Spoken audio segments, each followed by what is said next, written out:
Graça e paz, irmãos. Uma alegria e com o coração bem acelerado é que eu chego aqui nessa noite diante dos irmãos. A gente dimensionou errado o tempo que gastaria aqui, ainda mais a chuva na estrada. Então, não poderíamos, até pela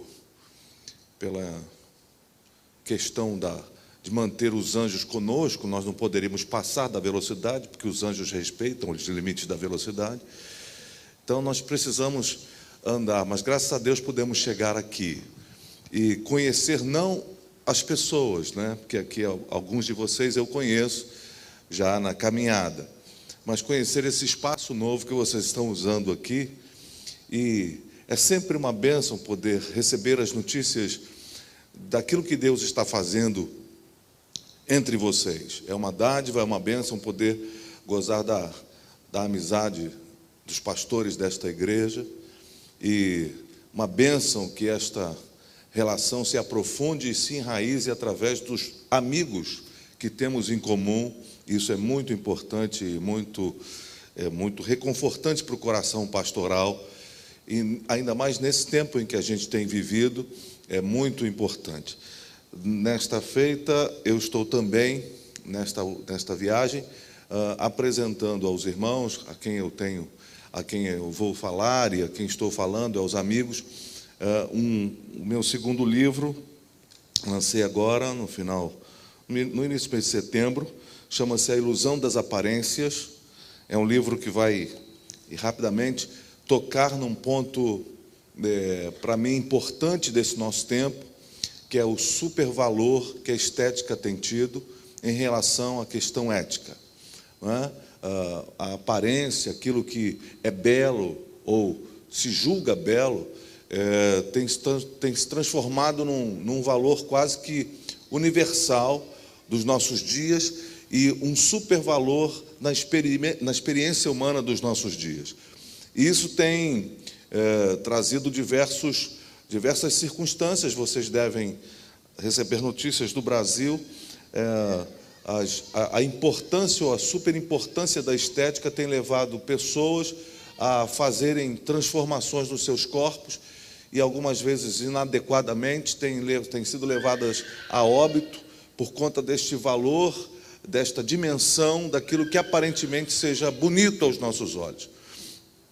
E com o advento das redes sociais, nós começamos a expressar ou manifestar as nossas ideias sobre nós mesmos, e lançamos essas ideias na rede social e acabamos por construir uma imagem idealizada de cada um de nós, e lançamos nessa rede e acabamos nos relacionando com as pessoas a partir da imagem idealizada que eu tenho de mim mesmo.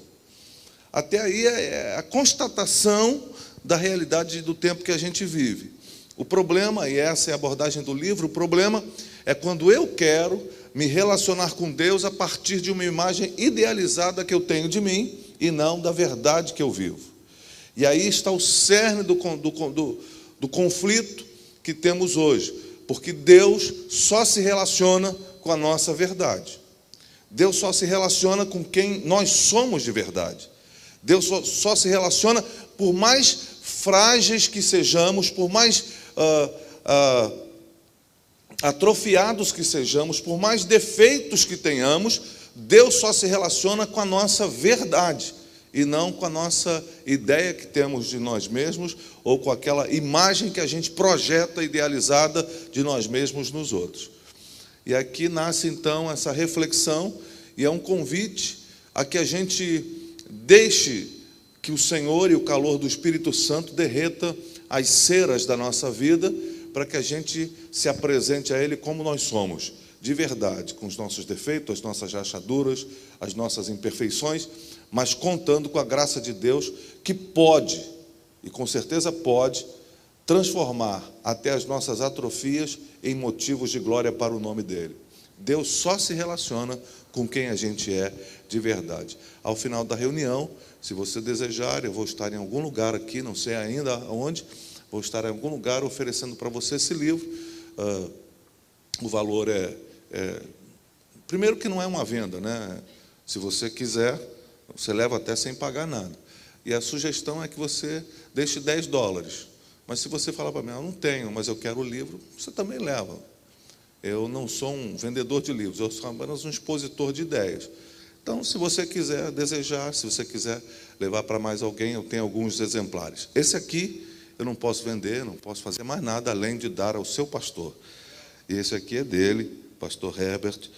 Com minha gratidão de vocês me receber aqui hoje. Espero que leia, que depois vamos fazer uma foto, que eu preciso dessa foto com os meus amigos, sejam eles bonitos ou feios, porque o importante é a verdade. Verdade. Mas você está do lado dos bonitos. Ainda bem. Você imagine os feios, né?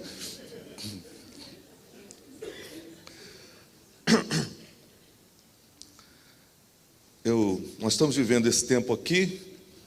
Cheguei do Brasil quinta-feira, cedo, e fui experimentar o que vocês denominaram de Black Friday, né? E disseram que foi o Thanksgiving mais frio dos últimos anos. Eu recebi essa notícia agora. Imagina eu de madrugada, vindo do Rio de Janeiro, enfrentando o gelo. Foi uma experiência maravilhosa. Perceber como é que a graça de Deus nos agasalha quando a gente entra numa loja quentinha. Sabe, é uma bênção poder receber aquele abraço do aquecedor, né? Mas sei que também, mais importante que qualquer coisa nessa área, esse é um tempo que a gente pensa sobre ser grato, sobre ser agradecido a Deus, sobre ter no coração gratidão nesse tempo. E, meus irmãos, eu absolutamente não quero me alongar nessa reflexão, mas um dos problemas que temos enfrentado nos nossos dias, sem sombra de dúvidas, nas relações humanas, e por que não dizer que acabam se extrapolando-se para o ambiente da nossa relação com Deus, nós sofremos uma grave onda de ingratidão nas nossas relações. As pessoas, por vezes, esquecem-se da bondade que é feita em sua direção. Esquecem-se que alguém, de alguma forma, foi movido por Deus, foi tocado por Deus para abençoar a sua vida. E as relações estão a cada dia mais esgarçadas, as pessoas já não levam em consideração a bondade do outro em relação a si mesmo. E nós vamos vivendo essa realidade, essa dinâmica, e achamos isso tudo muito natural. Mas precisamos rever nossos conceitos acerca disso e mantermos o nosso coração sempre e completamente dominado e tomados pela sensação da necessidade de sermos gratos. Gratos a Deus, gratos às pessoas que nos cercam, gratos àqueles que de alguma coisa, por mais simples que seja, nos prestam favores ou nos emprestam alguma coisa no sentido de tempo da sua vida, da sua generosidade. Portanto, eu não poderia começar isso aqui, o meu arrazoado para essa noite, sem pedir que você olhasse para essa pessoa que está perto de você, que talvez você nem conheça direito, mas só pelo fato de estar aqui, você olhasse para ela com generosidade e dissesse: muito obrigado por todas as vezes que você, de alguma forma, abençoou a minha vida. Se você estiver perto de alguém que quem sabe, já te ajudou muito, quem sabe você não está sentado perto de alguém que já te ajudou, que já te abençoou, que já fez alguma coisa. Quem sabe você não deveria se levantar agora e na direção dessa pessoa dar um abraço e dizer: muito obrigado pelo tempo que você investiu na minha vida, pelas ações bondosas na minha direção, pelas orações que você fez, pelas broncas que você me deu. Quem sabe é a hora de você chegar para alguém que representa uma autoridade e quem sabe já te deu tanta bronca, já te deu tanto cascudo, mas fez isso com amor e com diligência para levar você para a direção certa.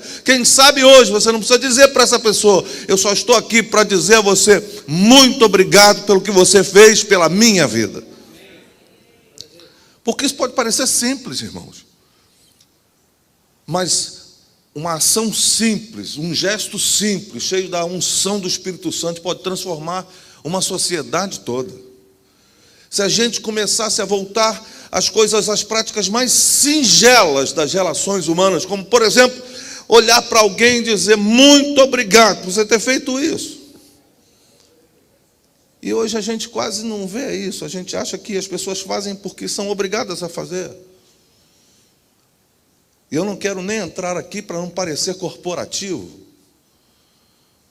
Mas hoje, muitas vezes, os pastores se desgastam, oram, buscam a Deus, trabalham, se empenham, corrigem, se sentem em paz, mas muitas vezes levam um tapinha no ombro e falam assim: Deus me falou que eu preciso fazer isso, aquilo, você não tem nada a ver com isso, e vão embora. Esse é um tempo que a gente precisa resgatar alguns valores significativos da experiência humana. E um desses valores é a gratidão. Nós precisamos deixar o nosso coração aguçado em relação a esse sentimento, porque ele é absolutamente preponderante. Eu queria pensar com vocês acerca disso, começando com a orientação do próprio Deus acerca disso. Abra a sua Bíblia, por favor, em Deuteronômio, capítulo 8.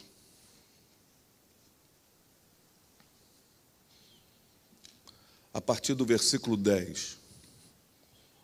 O tema que foi dado a esse texto pequeno é advertência contra a ingratidão. E o texto vai dizer assim, e olha que é bem sugestivo: mas também nada impositivo, depois que tiverem comido até ficarem satisfeitos. Isso aqui não é uma medida coletiva, é uma medida individual. Portanto, irmãos, a gente não se mete enquanto o outro come, né? Deixa o irmão comer à vontade, deixa o irmão comer feliz. Você fala assim: mas irmão, você está comendo demais. Não, cada um tem uma medida de satisfação, ok? Então, fique tranquilo em relação a isso. Mas o Senhor diz assim: depois que tiverem comido até ficarem satisfeitos, louvem o Senhor, o seu Deus, pela boa terra que lhes deu. Tenham o cuidado de não se esquecer do Senhor, o seu Deus, deixando de obedecer aos seus mandamentos, às suas ordenanças e aos seus decretos que hoje lhes ordeno. Uma das coisas claras e efetivas que esse texto vai dizer para nós é que a verdadeira gratidão se manifesta na obediência. A verdadeira gratidão se manifesta no trato com aqueles que de alguma forma desejam o nosso bem e fazem tudo. E a nossa reação à obediência àquilo que está sendo orientado e trazido. E aí ele continua dizendo: não aconteça que depois de terem comido até ficarem satisfeitos, de terem construído boas casas e nelas morado, de aumentarem os seus rebanhos, a sua prata e o seu ouro e todos os seus bens, o seu coração fique orgulhoso e vocês se esqueçam do Senhor, o seu Deus, que os tirou do Egito, da terra da escravidão. Ele os conduziu pelo imenso e pavoroso deserto, por aquela terra seca e sem água, de serpentes e escorpiões venenosos. Ele tirou água da rocha para vocês e os sustentou no deserto com maná, que os seus antepassados não conheciam, para humilhá-los e prová-los, a fim de que tudo fosse bem com vocês. Não digam, pois, em seu coração: a minha capacidade e a minha força e a força das minhas mãos ajuntaram para mim toda esta riqueza. Mas lembrem-se do Senhor, o seu Deus, pois é Ele que lhes dá a capacidade de produzir riqueza, confirmando a aliança que jurou aos seus antepassados, conforme hoje se vê. O texto é autoexplicativo e absolutamente claro quando expressa da parte de Deus para a relação com o ser humano uma profunda necessidade que temos de nutrir a nossa alma com gratidão, de manter a nossa alma grata por todas as coisas que Deus nos tem feito ao longo da trajetória. Nessas horas que estávamos no carro, vindo para cá, Estamos eu, o pastor Sérgio e o nosso irmão Leandro, que está lá atrás, que é um dos líderes da igreja do pastor Sérgio, que fez tomou uma decisão de nos abençoar, nos trazendo aqui hoje. Ele veio contando partes da sua história, eu conheço pouco, não vou alongar-me na história dele, nem entrar em detalhes, mas é uma história bonita, construída pela ação de Deus, pela mão de Deus, com alguns momentos difíceis, mas Leandro, em todos os momentos da estrada que veio contando, ele sempre parava e pontuava: mas Deus fez isso, mas Deus fez aquilo, mas Deus fez aquilo outro, mas Deus interveio desta forma, Deus interveio daquela outra forma, Deus de alguma forma fez alguma coisa. O que é isso, meus irmãos? Ter um coração grato. Uma das necessidades que temos hoje, indiscutivelmente, é reconhecer o Senhor em todos os nossos caminhos. Uma das recomendações do apóstolo Paulo para a nossa vida é que nós devemos fazer tudo com ações de graça. E muitas vezes a gente simplesmente esquece o que é isso.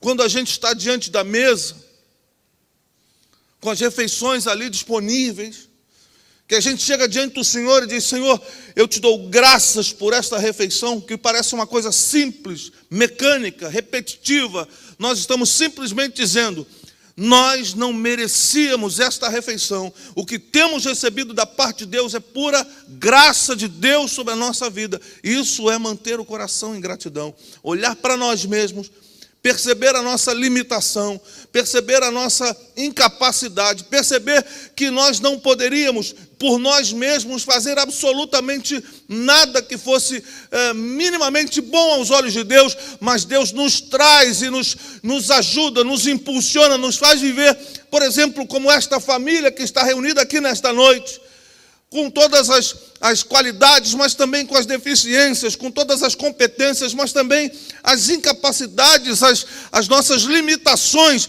e nos faz ser família, e nos chama igreja de Jesus, e nos faz ser igreja de Deus nesse tempo.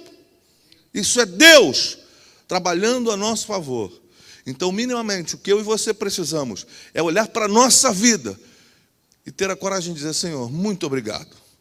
Porque independente de todas as coisas que têm acontecido, tanto as boas quanto as ruins, aquelas que entendemos como positivas e aquelas que de alguma forma entendemos como negativas, cumprem um propósito extraordinário de Deus de fazer na minha vida aquilo que Ele deseja. Então, Senhor, muito obrigado.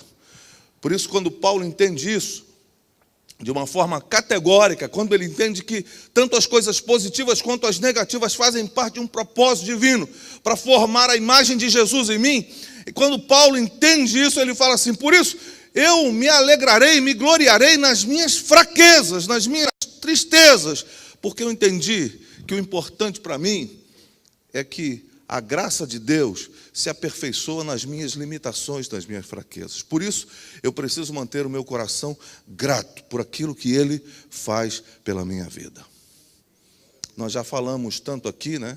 Eu imagino, mas você já disse muito obrigado para as pessoas que te cercam, você já chegou nas pessoas e disse muito obrigado pela sua vida. Mas que tal a gente também dizer obrigado, Senhor?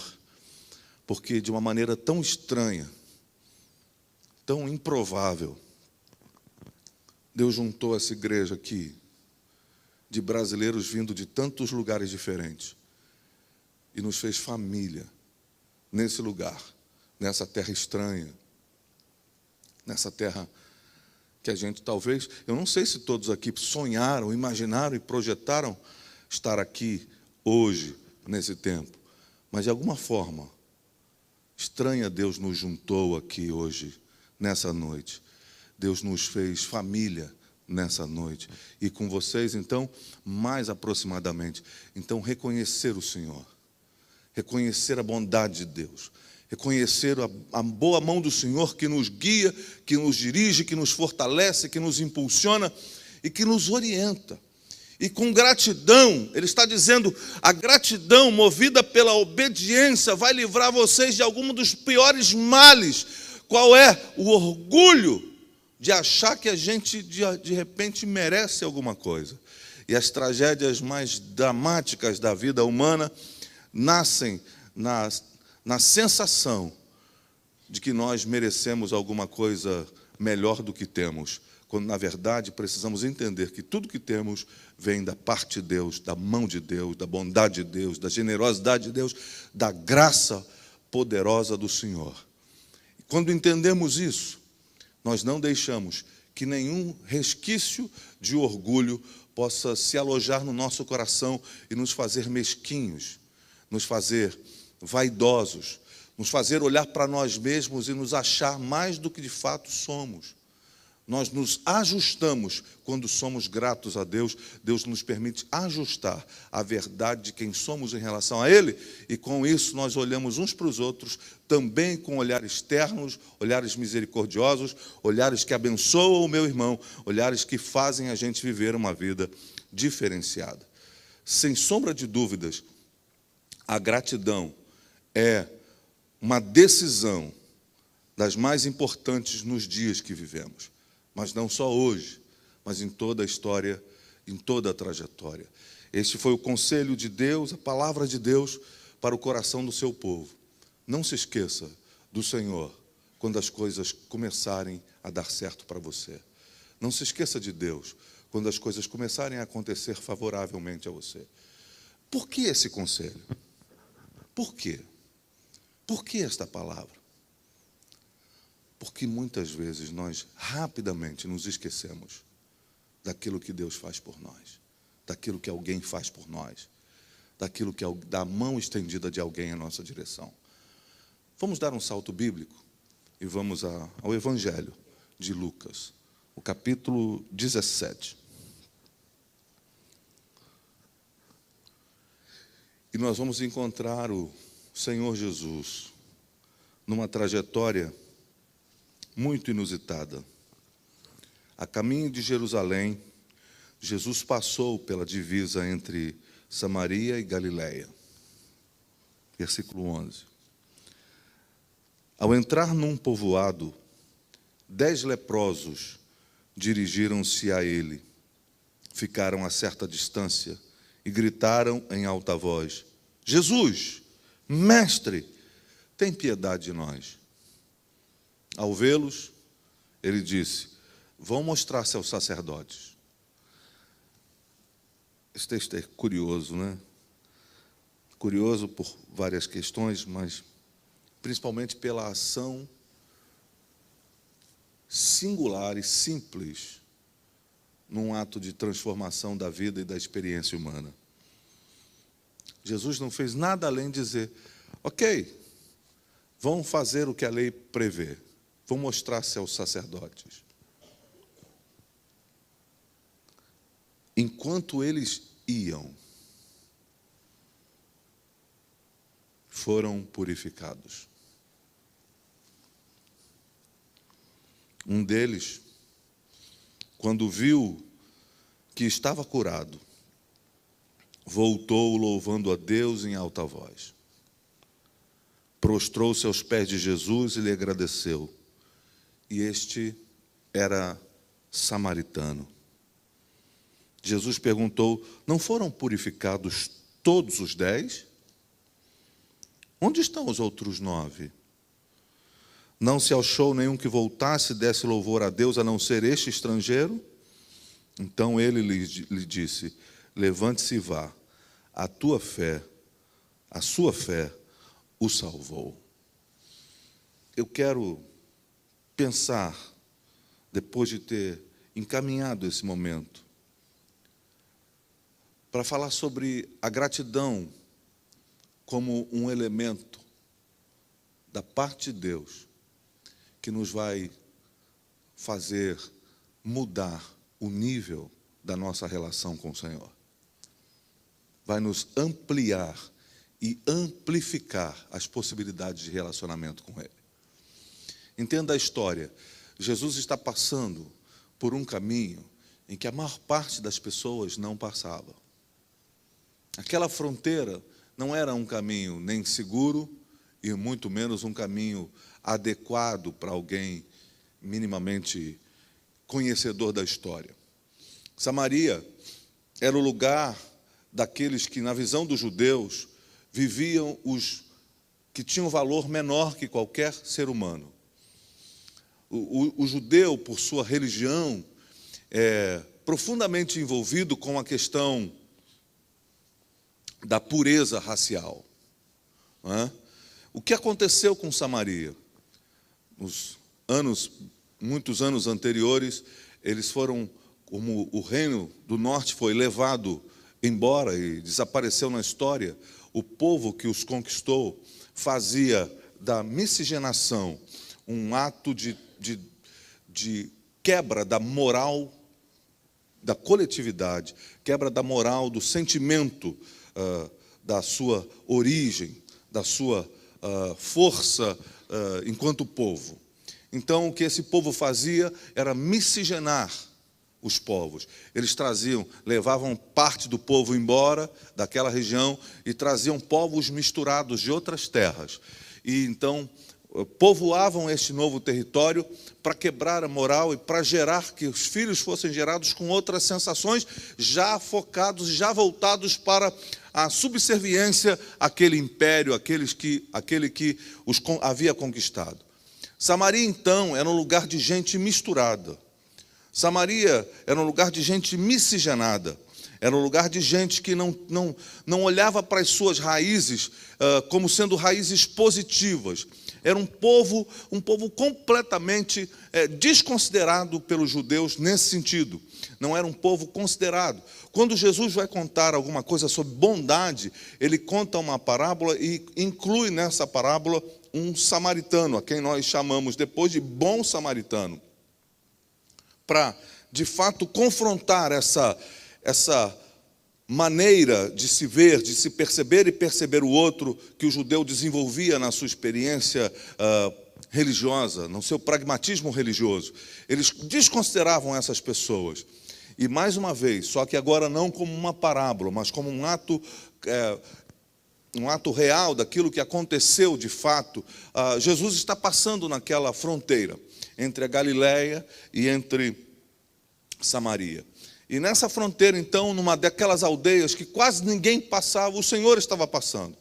E não se sabe como, mas a fama de Jesus já o havia precedido. E as pessoas, então, estão ali. E um grupo de leprosos, então, desses 10 homens, daqueles grupos que viviam à margem, completamente à margem da sociedade, grita de longe, porque não podiam se aproximar. Eles sabiam que haviam regras para conviver minimamente, então eles não queriam quebrar essas regras para não serem, quem sabe, expostos ou até mesmo punidos por isso. E eles gritam: Jesus, mestre, tem piedade de nós, olha a nossa condição. E Jesus, então, faz uma coisa simples, mas transformadora. Simplesmente disse a eles, ele poderia ter dito assim: vocês então fiquem curados. E eles ficariam curados. Mas Jesus fala: vão lá, se apresentem aos sacerdotes, porque esse era o costume, aquilo que a lei previa, é que alguém que fosse curado se apresentasse ao sacerdote. Isso era o que a lei previa. Mas não havia muita consequência nessa lei, porque não se tem registro na história de algum leproso que havia sido curado e que tinha ido ao sacerdote se apresentar. Então Jesus também estava fazendo isso para apresentar-se de alguma forma e apresentar uma transformação aos olhos da religião que estava ali. E eles então obedeceram. A obediência traz resultados profundamente positivos para a nossa vida. E obedecer muitas vezes sem saber o que vai acontecer. Isso me remonta e me remete diretamente ao primeiro milagre de Jesus em Caná da Galileia. Quando ele manda que os homens encham as talhas d'água, eles enchem as talhas d'água e levam ao mestre de cerimônias, ao homem que estava responsável pela festa das bodas de Caná. E a Bíblia vai dizer que, enquanto esses homens levavam a água de um lado até onde estava o homem, a água foi transformada em vinho. O que diz para mim que muitas vezes os milagres do Senhor para a nossa vida, para a minha vida e para a sua vida, eles acontecem no processo da obediência. É quando a gente se move, mesmo sem saber o que está acontecendo, mesmo sem ter certeza, mas nós nos movemos no caminho da obediência. O milagre acontece aí. Há uma certa, como diria, há um certo segredo em obedecer sem entender. Nós, ainda mais que somos tão racionais, queremos tanto que alguma coisa, de fato, que entender os processos todos. Mas por quê? Por quê? E por quê? Nós somos uma geração que pergunta sempre, né? Por que isso? Por que aquilo? Por que aquilo outro? Nós somos convidados de uma forma diligente, a abrir mão do direito de querer saber e racionalmente entender e obedecer aquele comando do Senhor para a nossa vida. E isso foi o que aqueles 10 homens fizeram.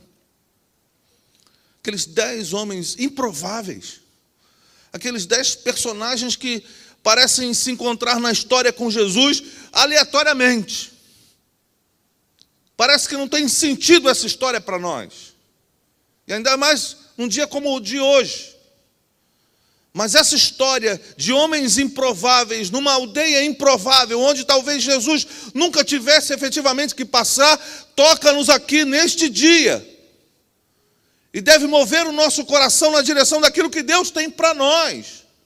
Nesta noite aqui, quando Ele chama a nossa atenção para uma das questões mais singulares da vida, que é ter o coração grato.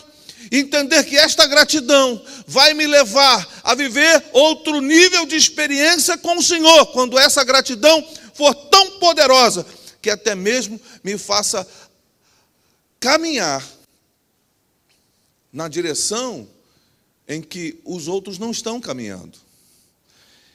Os 10 são conduzidos pela palavra a irem se apresentar. Mas no meio do caminho, quando o milagre acontece, a gente não sabe qual a distância e nem quanto tempo, mas em algum momento eles se olharam e viram: nós estamos curados. Nós estamos curados.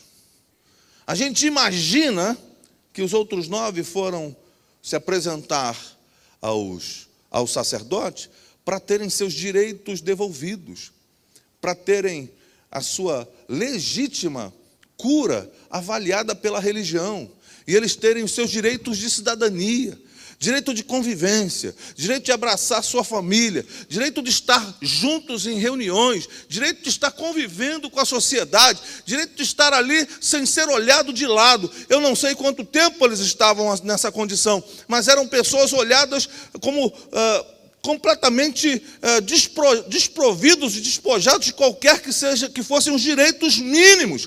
Era aquela gente que não tinha nada, não tinha direito a nada. E essas pessoas, então, se veem curadas no meio do caminho. Se veem curadas no meio do caminho, entre aquele lugar que Jesus mandou ir e onde Jesus estava. O que a gente faz agora?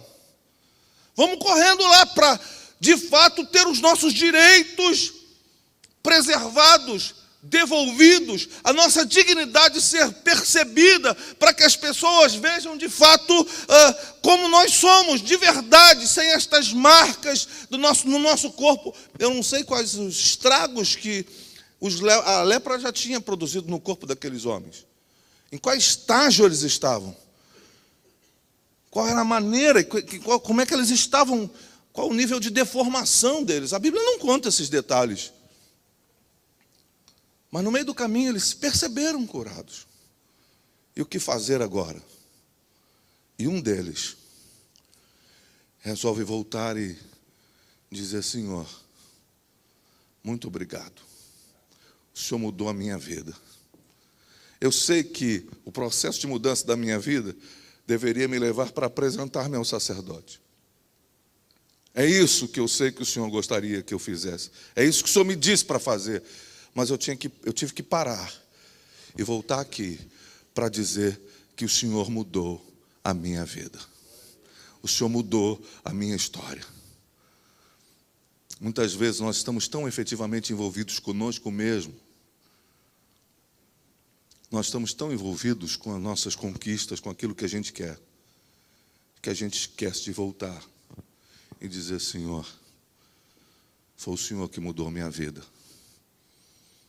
Foi o Senhor que, de alguma forma estranha, sem ter porquê, olhou para mim, se apiedou de mim, teve misericórdia de mim. Esse homem voltou, e a Bíblia, então, ela chega a ser radical em algumas coisas. Porque a Bíblia não fala quem eram os outros todos, mas diz: este camarada que voltou era samaritano. Era daquele povo que não era considerado nem gente direito. Era daqueles que olhava para si mesmo e já se sentia aquém completamente. Esse cara volta e ele se prostra diante de Jesus. E eu fico pensando, olhando esse texto, olhando para a minha vida, eu fico pensando quantas vezes eu de fato reconheci o Senhor na trajetória da minha vida e tudo que Ele já fez por mim. Quantas vezes eu já parei de verdade para dizer: Senhor, eu não mereço o que o Senhor fez por mim. E esse homem, então, a Bíblia conta, de maneira singela, porém significativa, que esse homem chega diante do Senhor e se prostra aos pés de Jesus. Se lança aos pés de Jesus. Se derrama aos pés de Jesus. Eu imagino o misto de alegria, de satisfação do coração desse homem, querendo contar para todo mundo o que havia acontecido com ele. Mas ele não se esquece de quem o transformou de verdade. Nós estamos vivendo essa semana onde devemos ter no coração gratidão, onde somos orientados até pela... Isso é tão bonito nessa sociedade, nesse ambiente, nesse lugar. É tão triste que no Brasil, a gente, ao invés de pensar no dia de ação de graças, nós pensamos na sexta-feira das compras, do consumo, né? A gente, no Brasil, infelizmente, importa só parte da cultura e acaba importando a pior parte da cultura. E ainda fraudamos no Brasil, né? Porque aqui vocês conseguem preços mais baratos. No Brasil, a Black Friday é conhecida como tudo pela metade, todos os preços pela metade do dobro que tinham antes. Ou seja, não muda nada, né? É só mais um engodo. Mas, nessa semana em que nós somos ensinados ou movidos, de alguma forma, para agradecer, essa experiência desse improvável homem, deste encontro mais improvável, nos ensina uma outra coisa. A gratidão. E por isso Deus deixa claro lá atrás: não se esqueça do Senhor quando você estiver vivendo uma vida que você pensou viver. Quando você estiver vivendo regaladamente, quando as coisas forem boas. Quando você estiver ganhando bem, comendo bem, morando bem, vestindo-se bem, não se esqueça que foi o Senhor quem fez isso. Não se esqueça que foi Deus quem produziu em nós a capacidade de gerar riquezas e fez da nossa vida alguma coisa muito melhor. Não se esqueça. Numa sociedade que se esquece de Deus e se esquece de quem ajuda, não seja dessa turma, seja da outra turma. Não seja daqueles que são abençoados e vão embora, mas seja daqueles que voltam para agradecer. Seja daqueles que olham e podem dizer: eu voltei para dizer só uma coisa, muito obrigado. E essa ação desse samaritano, desse homem improvável, fez com que Jesus, então, dissesse a ele, talvez das coisas mais importantes. Porque há quem queira o poder de Deus para se ver livre das suas dores, dos seus sofrimentos. Mas há aqueles que, percebendo Deus como aquele que pode fazer isso, dá a eles também a capacidade de ir além do benefício que é simplesmente visível, aquilo que é invisível, intangível, inegociável e maior que todas as coisas. Jesus olha para aquele homem e disse: levante-se, vá viver a sua vida, a sua fé. Ué, não foi a gratidão? Não foi a gratidão que levou esse homem de volta?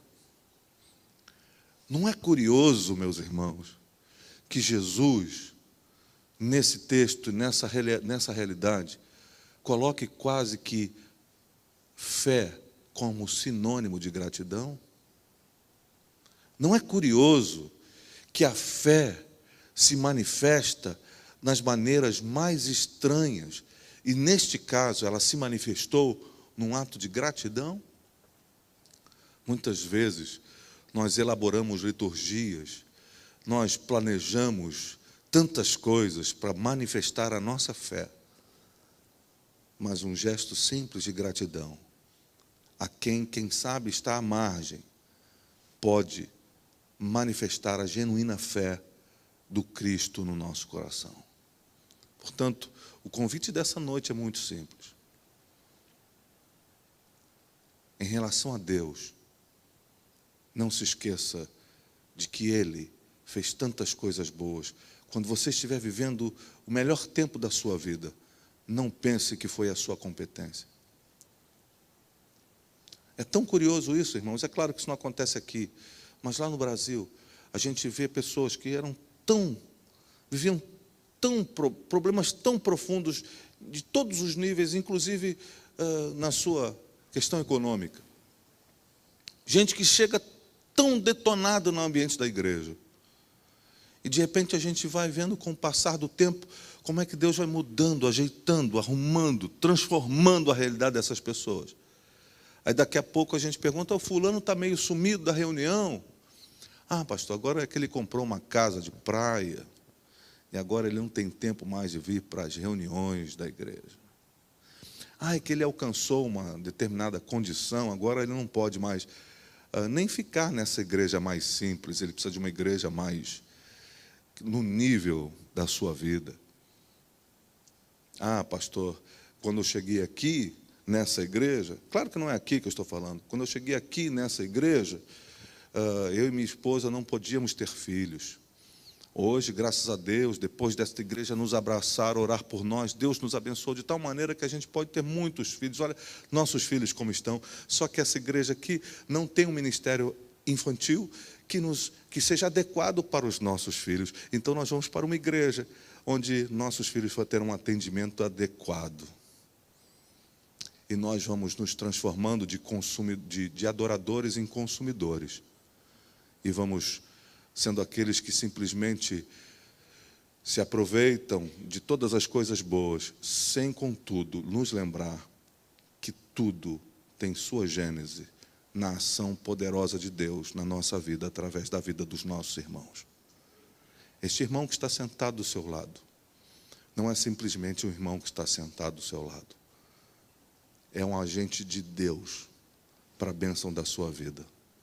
É alguém que Deus colocou perto de você para ajudar você. Não se esqueça dele quando as coisas melhorarem. Não se esqueça do Senhor. Não se esqueça do teu irmão. Não se esqueça da igreja que Deus plantou você. Seja grato. Não só na semana do Thanksgiving. Seja grato na trajetória da sua vida. Porque esta gratidão vai mudar completamente até os níveis da sua relação com o Senhor. Antes ele era apenas aquele: Senhor, tem piedade de mim. Agora, mais do que alguém que pode curar a minha lepra, ele é alguém que pode mudar o meu destino. Ele pode salvar completamente a minha vida. Ele pode mudar o futuro que eu viveria. Que Deus inunde o nosso coração de gratidão todos os dias. E que eu possa, em nome de Jesus, nunca mais me esquecer de Deus, que é a fonte da bênção, de toda a dádiva na minha vida. Esquecer meu irmão, que é o agente de Deus para a minha vida. Esquecer a igreja, que foi o lugar que Deus me plantou para gerar frutos, para abençoar, para ser uma referência. Não deixe que nada roube isso do meu coração, do seu coração, em nome de Jesus. Que o Senhor os abençoe nessa noite, em nome de Jesus.